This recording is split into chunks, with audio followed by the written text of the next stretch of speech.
تعالی علیہ وسلم۔ بسم اللہ الرحمن الرحیم۔ ان اللہ لا یغیر ما بقوم حتی یغیروا ما بانفسهم۔ صدق اللہ العظیم۔ الحمدللہ، اللہ کا احسان کہ پروردگار عالم نے ہمیں اور آپ سب کو آج بریلی شریف کی مبارک سرزمین پر حاضر ہونے کا موقع عطا فرمایا۔ اللہ کی بارگاہ میں دعا ہے پروردگار عالم ہم سب کی حاضری کو اللہ قبول فرمائے، اور ہم سب جب تک زندہ رہیں مسلک اعلیٰ حضرت پر اللہ ہمیں قائم و دائم فرمائے، اور جب موت آئے تو مسلک اعلیٰ حضرت پر اللہ ہم سب کو موت نصیب فرمائے۔ حضرات، ہمارے مرکزی منبر نور پر بڑے بڑے علماء کرام جلوگر ہیں، اللہ ہمارے تمام علماء کی عمر میں برکتیں عطا فرمائے، ان کا سایہ تادیر ہمارے سروں پر قائم و دائم فرمائے۔ جہاں تک میں سمجھتا ہوں بریلی شریف کی سرزمین پر کوئی بھی اپنی خطابت کے جوہر دکھانے کے لیے حاضر نہیں ہوتا ہے، بلکہ جتنے لوگ بریلی شریف کی سرزمین پر حاضر ہوتے ہیں وہ اعلیٰ حضرت کی بارگاہ سے فیض لینے کے لیے حاضر ہوتے ہیں۔ ایک طالب علم کی حیثیت سے فیض لینے کے لیے حاضر ہوں، مجھے امید ہے کہ آپ دعاؤں سے نوازیں گے۔ میں اپنے جوانوں سے ہمیشہ چند باتیں کرتا ہوں اور آج بھی کروں گا۔ ہمارے ممبر پر بیٹھنے والے جو ہمارے علماء کرام، یہ ہمارے اساتذہ الحمدللہ کرم فرماتے ہیں، طالب علموں کو موقع عطا فرماتے ہیں، یہ مجھ جیسے طالب علم کے لیے سعادت کی بات ہے۔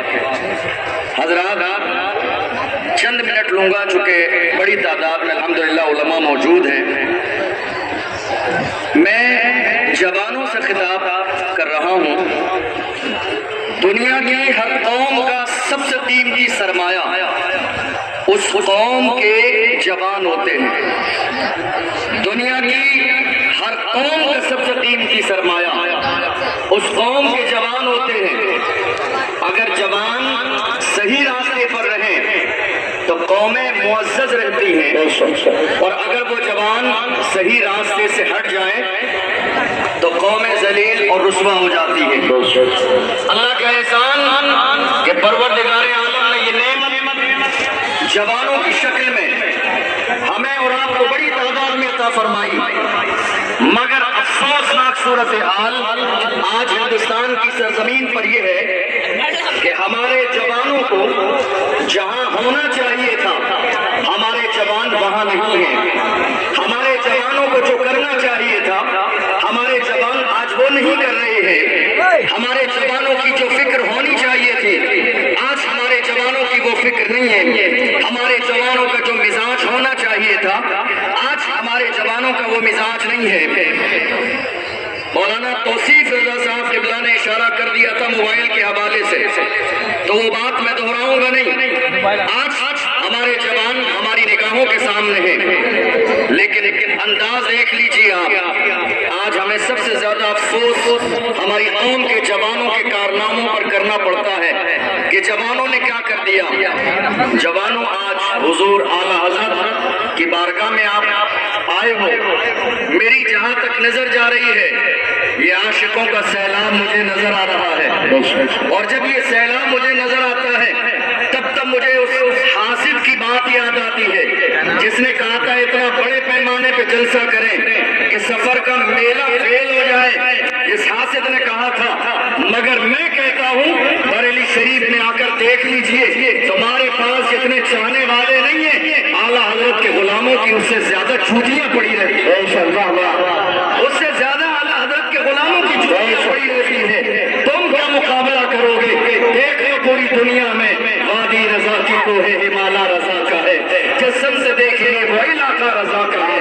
جوان ہر قوم کا سب سے قیمتی سرمایہ ہوتے ہیں۔ ہمارے جوان جب تک صحیح راستے پر تھے ہمارا طرز الگ تھا، ہماری فکر الگ تھی، ہمارا انداز الگ تھا، اور جب سے ہمارے جوانوں نے صحیح راستہ چھوڑ کے گناہوں کے راستے کو چن لیا ہے، دیکھ لیجیے آج ملک کے کونے کونے پر مارے جا رہے ہیں ہماری قوم کے جوان موبلنگ کی جا رہی ہے جوانوں کے ساتھ ساتھ پیروں کے نیچے روندے جا رہے ہیں جوان.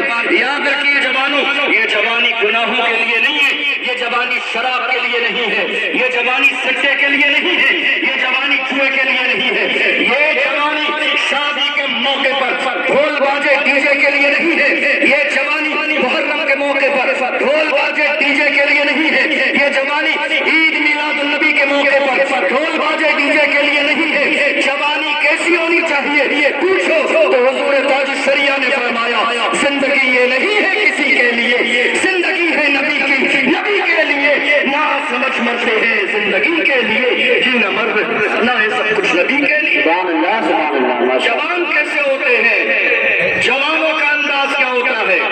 سب سے قیمتی سرمایہ جوان ہوتے ہیں.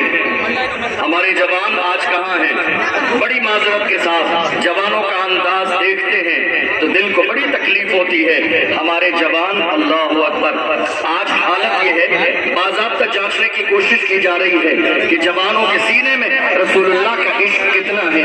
یہ اور بات ہے, یہ اور بات ہے کہ 2-3 سال کے زمانے میں ہم نے دیکھ لیا, لگاتار ہمیں جانچنے کی کوشش کی جا رہی ہے کہ رسول اللہ سے عشق کتنا ہے. بار بار میرے نبی کی شان میں گستاخی کی جا رہی ہے, بار بار نبی کی شان میں گستاخی کرنے والے ہماری نگاہوں کے سامنے آ رہے ہیں, اور وہ یہ سوچ رہے ہیں حضور کی شان میں گستاخی کریں گے تو حضور کا ذکر ختم ہو جائے گا. ہمیں یہ پیغام بریلی ہی سے ملا ہے, رہے گا یوں ہی ان کا چرچا رہے گا, رہے گا یوں ہی ان کا چرچا رہے گا, بڑے خاک ہو جائے چل جانے والے. سبحان اللہ سبحان اللہ. میرے آقا کا ذکر نہ مٹا ہے نہ کبھی مٹ سکتا ہے. جوانوں, دنیا آج یہ خواب دیکھ رہی ہے کہ رسول اللہ کا ذکر مٹ جائے گا. آپ کو معلوم ہے تھوڑے سے دن پہلے کی بات ہے جب وقت کا مسئلہ ہماری نگاہوں کے سامنے آیا, چند لوگ اپنے حقوق کے مطالبے کے لیے دہلی کی سرزمین پر جنتر منتر پر پہنچے تھے تو وہاں پر ایک کوئی پرانا شخص جس نے کئی بار رسول اللہ کی شان میں گستاخی کی, وہ پھر نکل کے میدان میں آیا اور اس نے آنے کے بعد کہا اگر مجھے ذرا مہلت مل جائے اور موقع مل جائے تو صرف ہندوستان سے نہیں میں پوری دنیا سے اسلام مٹا دوں گا. جب ہمیں یہ جملہ سننے میں آیا افسوس تو ہوا لیکن ساتھ ہی ساتھ ہنسی بھی آئی. مجھے ایسا لگا کہ شاید اس نادان نے اپنے ابو جان ابو جہل کی تاریخ نہیں پڑھی. کیا بدر میں اس نے یہ خواب نہیں دیکھا تھا کہ تھوڑی دیر میں اسلام کو مٹا دیا جائے گا؟ مگر یاد رکھے فانوس بن کے جس کی حفاظت ہوا کرے روشن کیا بجھے جس روشن خدا کرے. سبحان اللہ. نعرہ تکبیر, نعرہ رسالت, نعرہ حیثیت, مسلک اعلیٰ حضرت, فیضان اعلیٰ حضرت, فیضان حضور مفتی اعظم تحریک تحفظ سنت حضور صاحب سجادہ حضرت علامہ سبحانی میاں صاحب دنیا, حضرت علامہ حسن میاں صاحب دنیا. میں اپنی بات چند منٹ میں مکمل کرنے لگا ہوں.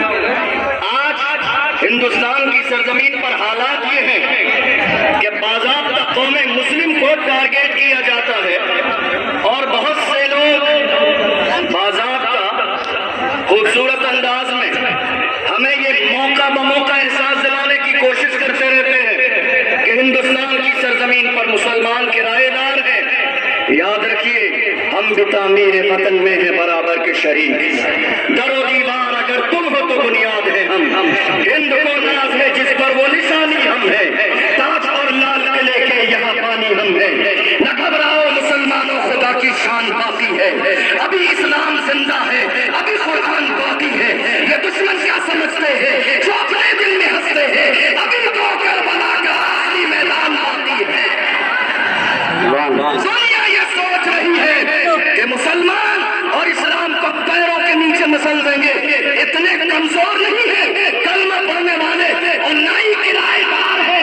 یہی اگست کا مہینہ گزرا, 15 اگست کی تاریخ کا ہمیں بہت اچھے سے علم ہے جب ہندوستان کی سرزمین پر لوگ انگریزوں کی غلامی میں جکڑے ہوئے تھے. اس غلامی سے آزاد کرانے والا, جہاد کا فتویٰ دینے والا کوئی اور نہیں, وہ ایک عالم تھا دنیا جسے علامہ فضل حق خیرآبادی کے نام سے.